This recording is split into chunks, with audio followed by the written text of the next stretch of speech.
அனைவருக்கும் வணக்கம். என்ன நடக்குமோ எப்படி நடக்குமோ என்று ஒவ்வொரு நிமிடமும் தயங்கி கொண்டிருப்பதை விட ஒரு முறையேனும் முயற்சித்துப்பார். கிடைத்தால் வெற்றி, கிடைக்காவிட்டால் அனுபவம். இரண்டுமே நம்மை அடுத்த கட்டத்திற்கு நம்மை கொண்டு செல்ல தேவையான ஒன்று தான். இந்த தன்னம்பிக்கையோட இன்றைக்கான வகுப்பில் நுழைவோம். இன்றைக்கி நம்ம பார்க்குற டாபிக் மராத்திய பேரரசு.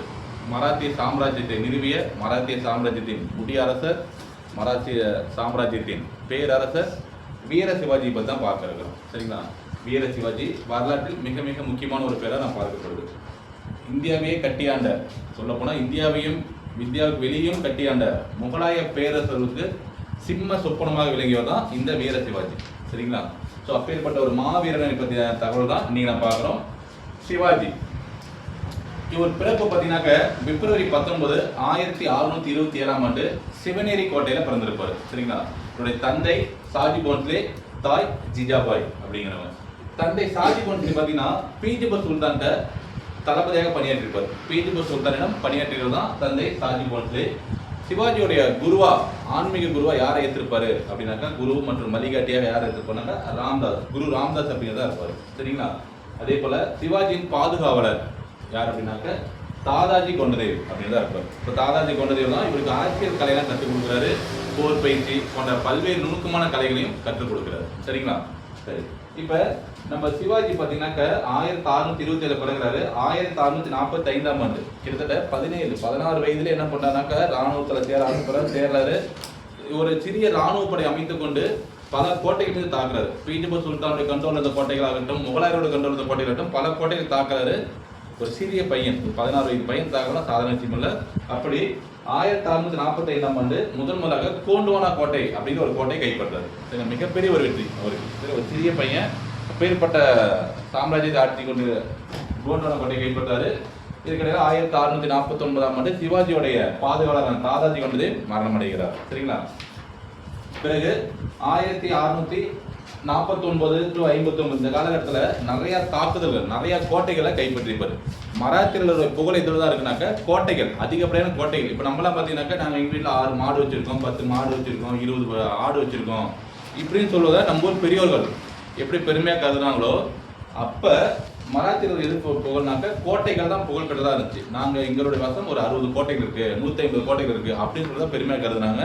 அதே போல் இந்த 645 கோண்டுவானா கோட்டை கைப்பற்றியது முதல் 659 இந்த இடைப்பட்ட காலத்து வரைக்கும் பல கோட்டைகளை கைப்பற்றிருப்பார் சிவாஜி. சரிங்களா? சரி, இப்படி இருக்கப்ப இவரால் மிகவும் பாதிக்கப்படுவர் யாருனாக்கா பீஜப்பூர் சுல்தான். ரொம்ப பாதிக்கப்படுறாரு சிவாஜினால. அப்ப என்ன பண்றாருனாக்க 1659 சிவாஜியை கைது செய்வதற்காக அப்சல்கான் அப்படிங்கிற ஒரு படை தளபதியை நியமிக்கிறாரு. அப்சல்கான் வராரு. இதுக்கு சிவாஜியை ஒடுக்குவதற்காக வராரு. சரிங்களா? அப்ப அப்சல்கான் ஒடுக்குறதை விட சிவாஜிக்கும் அப்சல்கானும் ஒரு அமைதி ஒப்பந்தம் மேற்கொள்வதற்காக வராங்க. அப்படி வரும்பொழுது சிவாஜியும் அப்சல்கானும் ஒரு மலையின் மீது இருந்த ஒரு குன்றின் மீது சமரச பேச்சுவார்த்தையில் ஈடுபட்டிருக்கிறாங்க. சரிங்களா? அந்த பேச்சுவார்த்தையில நயவஞ்சகமாக சிவாஜிக்கு புரியுது என்னது, நம்ம ஏதோ பண்ண போறாங்கன்ட்டு அந்த அப்சல்கான் தான் மறைத்து வைத்திருந்த கத்தியை எடுத்து சிவாஜியை தாக்க ஆரம்பிக்கிறாரு. நம்ம சிவாஜி சாதாரண ஆளுங்களா, அதோட அவரோட பயமானவர். தன்னுடைய பாக்கெட் இடுப்பில் வைத்திருந்த புலி நகம் போன்ற ஒரு ஆயுதத்தை எடுத்து கையில் அணிந்து கொண்டு அப்சல்கானை புலி நகத்தால் கொன்று வீழ்கிறாரு. இப்ப தலைவனை இறந்த டீம் யாரு? பீஜப்பூர் சுல்தான டீம். அப்சல்கான் தலைவனான டீம். அப்சல்கான் இறந்துட்டாரு, தலைவன் இல்லை. அப்ப அவருடைய படைகள் மிக பயங்கரமா தாக்கப்படுறாங்க. சரி, யாரால? நம்ம சிவாஜியோட வீரர்கள்.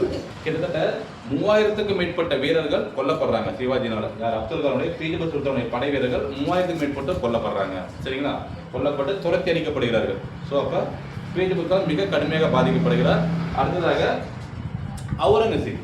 சிவாஜி எப்படியா ஒடுக்கணும், ஏன்னா இந்தியா முழுக்க அவுரங்கசீப் ஆட்சி செய்தாலும் மராத்திய பகுதி, இன்றைய மகாராஷ்டிரா போன்ற இந்த பகுதிகளில் சிவாஜி ரொம்ப தொந்தரவா இருக்காரு. அப்ப என்ன பண்றாரு அப்படின்னாக்க தன்னுடைய மாமனாரான ஜெயிஷ்டகான் அப்படிங்கிறவரை தக்கான பகுதியில் ஆளுநராக அப்பாயின் பண்ணிப்பாரு. எப்ப 1660. அப்ப ஜெயிஷ்டகானுக்கு இந்த டாஸ்க் கொடுக்குறாரு, நீங்க போயிட்டு சிவாஜியை அரெஸ்ட் பண்ணி கொண்டுவாங்க அப்படின்னு சொல்லிட்டு. அப்ப 1663 ஆண்டு ஜெயிஷ்டகான் சிவாஜியை ஒடுக்குவதற்காக பணிக்கப்படுகிறார். ஜெயிஷ்டகான் கிளம்பி வர்றாரு. சரிங்களா? அப்ப வர வழியில நம்ம சிவாஜி என்ன பண்றாருன்னா ஒரு திருமண வேடம், இப்போ பார்த்தா நிறைய டிராவல்ஸ் பஸ் எதாவது வசதி இருக்கு. இப்போ இங்கே போறவனா போறதுல வசதி இல்லை. ஆனால் அப்பெல்லாம் நடந்தே தான் போகணும் இல்லையா? அப்படி ஒரு 400 பேர் கொண்ட ஒரு திருமண கோஷ்டி போல போறாங்க. யாரும் சிவாஜி மாறுவேடம் விட்டு போறாங்க. வழியில் அப்சல் கானை சந்திச்சு அங்கேயே அப்சல் கானுக்கும் சிவாஜிக்கும் மிகப்பெரிய சண்டை நடக்குது. இது ஜெயிஷ்டகானின் கட்டையர்கள் துண்டிக்கப்பட்டு அவர் புறமுதுகிட்டு ஓடி போயிடுறாரு. சரிங்களா? தப்பிச்சு ஓடி போயிடாரு ஜெயிஷ்டகான். ஓகேங்களா? அப்ப இதனையும் வீர சிவாஜி வெற்றி பெறுகிறார். அடுத்ததாக இந்த காலகட்டத்தில் 1664ஆம் ஆண்டு முகலாயர்கள் மிகப்பெரிய வருமானத்தை கொடுக்கக்கூடிய ஒரு துறைமுகம், மேற்கு கடற்கரையில் இருந்த ஒரு கோட்டைன்னு சொல்லலாம், ஒரு துறைமுகமாக செயல்பட்டது சூரத் கோட்டை, சூரத் துறைமுகம். இந்த சூரத் துறைமுகத்தை தாக்கி பல செல்வங்களை கொள்ளையடிக்கிறார். யாரு? நம்ம சிவாஜி. சரிங்களா? அடுத்தது இந்த சூரத் கொலையால மிகவும் பாதிக்கப்படுகிறார். யாரு? நம்ம அவுரங்கசீப், முகலாய பேரரசு அவுரங்கசீப் மிக கடுமையாக செல்வத்துல பாதிக்கப்படுகிறார், பொருளாதாரத்தில் பாதிக்கப்படுறார். இதனால எப்படியாவது சிவாஜியை நம்ம பதிவாகணும், சிவாஜி எப்படியாவது கொலை செஞ்சாகணும், பிடிச்சாகணும், கைது செய்யணும்னு சொல்லிட்டு ராஜா ஜெய்சிங் அப்படிங்கிற ஒரு நபரை, ஒரு மன்னரை அனுப்பிச்சு வைக்கிறாரு. கிட்டத்தட்ட 1.5 லட்சம் வீரர்களை அவர் அனுப்புறாரு. ஜெய்சிங் 1.5 லட்சம் வீரர்களோட சிவாஜியை அரெஸ்ட் பண்றதுக்காக வராரு. சிவாஜி பார்த்தீங்கன்னாக்கா அவருக்கு ஈடு கொடுக்க முடியல, தோல்வியை சந்திக்கிறாரு. யாரு? ஜெய்சிங்கோடனான போரில் தோல்வியை சந்திக்கிறார். அப்ப சிவாஜியும் ஜெய்சிங்கும் ஒரு அமைதி உடன்படிக்கை போட்டுக்கிறாங்க. என்ன உடன்படிக்கை அப்படின்னா அதுதான் புரந்தர் உடன்படிக்கை. இந்த உடன்படிக்கை எப்போ போட்டு கொண்டாடப்படுது? 1665ஆம் ஆண்டு சிவாஜிக்கும் ராஜா ஜெய்சிங்கும் இடையே புரந்தர் உடன்படிக்கை மேற்கொள்ளப்பட்டது. சரிங்களா? இந்த புரந்தர் உடன்படிக்கை இதோடைய சாராம்சம் என்ன அப்படின்னு சொல்லி பார்த்தோம்னாக்க, சிவாஜி தன்னுடைய கட்டுப்பாட்டில் இருந்த 23 கோட்டைகளை முகலாய அரசுக்கு, முகலாய பேரரசுக்கு ஒப்படைக்கணும். இது அப்புறம் 40,000 லட்சம் பொற்காசுகளை சிவாஜி என்ன பண்ணும்? முகலாய பேரரசுக்கு கொடுக்கணும் அப்படிங்கிறத ஒப்பந்தம் போட்டுக்கிறாங்க. வேற வழியில சிவாஜிக்கு. அப்ப அந்த பணத்தையும் கொடுத்துட்டு அந்த ஒப்பந்தம் கையெழுத்து போட்டுக்கிறாரு. அப்ப அந்த ஒப்பந்தத்தின்படி முகலாய பேரரசர் யாரு?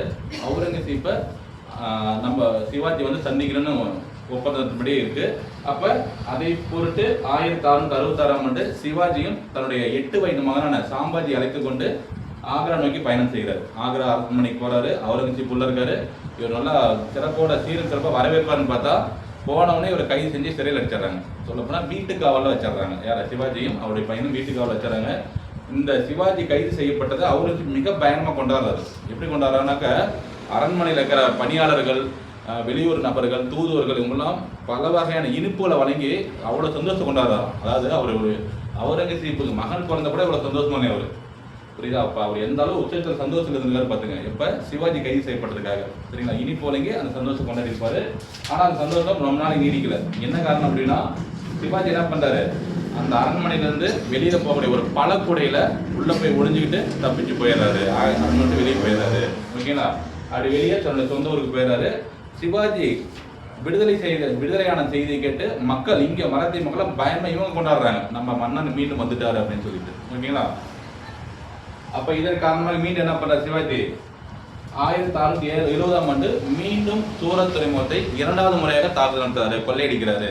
கொள்ளையடிச்சு மிகப்பெரிய செல்வத்தை கைப்பற்றிட்டு வராரு. ஓகேங்களா? அடுத்தது 1674ஆம் ஆண்டு சொல்லப்போனால் ஜூன் மாதம் 6ஆம் தேதி ரெய்கார் கோட்டை, அதாவது ராய்ச்சூர் கோட்டை, அதாவது ரெய்ச்சூர் கோட்டைன்னு எப்படின்னு சொல்லுவாங்க. இந்த ரெய்கார் கோட்டையில தன்னை ஒரு சத்திரபதியாக முடிசூட்டிக் கொள்கிறார். சத்திரபதி அப்படின்னாக்க கிட்டத்தட்ட 50,000 வீரர்கள் முன்னிலையில இந்த பதவியேற்பு விழா நடந்திருக்கும். நம்ம பாகுபலி படத்துல பார்த்துருப்பீங்க. அமரேந்திர பாகுபலி ஆகிய நான் அப்படின்னு சொன்னோன்னே அவ்வளவு பேர்கள் ஆராவணம் செய்வாங்க பார்த்தீங்களா? அதே போல 50,000 வீரர்கள் சூழ இருந்த அந்த ஒரு அவையில தன்னை ஒரு சத்திரபதியாக முடிசூட்டிக்கிறாரு. சரிங்களா? சத்திரபதி அப்படின்னு என்னன்னாக்க சுப்ரீம் கிங், அரசருக்கெல்லாம் அரசன் அப்படின்னு சொல்லுவாங்க. சுப்ரீம் கிங் அப்படின்னாங்க. சத்திரபதி நம்ம சொல் சமஸ்கிருத மொழி சொல்லுன்னு நம்ம கேள்விப்பட்டிருக்கோம். சரிங்களா? அடுத்தது 1676ஆம் ஆண்டு செஞ்சி, தஞ்சை போன்ற நம்ம தமிழ்நாட்டு பகுதி நோக்கி படையெடுப்பு வந்திருப்பாரு. இறுதியில் 1680ஆம் ஆண்டு 53வது வயது. சரிங்களா? சிவாஜி வயிற்றுப்போக்கு மற்றும் காய்ச்சல் காரணமாக மரணமடைந்தார். 53வது வயதில் மரணம் அடைஞ்சிருப்பாரு. சரி, ஒரு மாபெரும் வீரர். சரிங்களா? அதே போல சிவாஜி பார்த்தீங்கன்னாக்க கொரில்லா போர் முறைக்கு மிக புகழ்பெற்று விளங்கியிருப்பார். அது என்ன கொரில்லா போர் முறைனா, எதிரிகள் நம்ம நாட்டுக்குள்ள நடப்ப மராத்தி பகுதி கொங்கண பகுதின்னு சொல்லுவாங்க இல்லைங்களா? பெரிய பெரிய மலைகளாக இருக்கும். மலைகள் மேலே மராத்தி வீரர்கள் தங்கியிருப்பாங்களாம். சரிங்களா? எதிரிகள் கீழே போகிறப்ப மேலேருந்து எதிரிகள் மேலே தாக்குவாங்க. திடீர்னு தாக்கல் நடத்துறாங்க. ஸோ இது யாரும் எதிர்பார்க்காத ஒரு தாக்கலாக இருக்குது. ஆனால் எதிரிகள் என்ன பண்ண முடியல, மராத்திக்குள்ள நுழையது ரொம்ப சிரமம். அது அப்பேற்பட்ட போர் முறை தான் கொரில்லா போர் முறை. இதுல கை தேர்ந்தவர் தான் நம்ம சிவாஜி. சரிங்களா? சரி, இப்ப சிவாஜி ஒடுக்குவதற்கு ஒரு 3 பேர் வராங்கன்னு சொன்னோம். யார் ஃபர்ஸ்ட் வந்தது? அப்துல் கான் வந்தாரு, ஜெய்ஷா கான் வந்தாரு, ராஜா ஜெய்சிங் வந்தாரு. இதுல ஒருத்தர் என்ன சொல்லியிருப்பாருன்னா, ஒரு ஸ்டேட்மெண்ட், மலைகளில் ஒளிந்திருக்கும், ஏன்னா கொங்கண பதிப்புள்ள மலையா இருக்கும், ஹில்ஸ், ஓகே, அந்த மலையில் ஒளிந்திருக்கும் எலியை சங்கிலியால் கட்டு நான் இழுத்து வருகிறேன் அப்படின்னு சொல்லிட்டு தன்னுடைய அரசருக்கு சவால் விட்டு ஒருத்தர் இருந்திருப்பார். இந்த 3 பேர்த்துல ஒருத்தர் தான். அது யாருன்னு தெரிஞ்சவங்க கமெண்ட் பண்ணுங்க. சரிங்களா? அப்துல் கானா, ஜெய்ஷா கானா, ராஜா ஜெய்சிங்கானு தெரிஞ்சவங்க கமெண்ட் பண்ணுங்க. மேலும் இது போன்ற தகவலுடன் அடுத்த வீடியோ சந்திப்போம். நன்றி, வணக்கம்.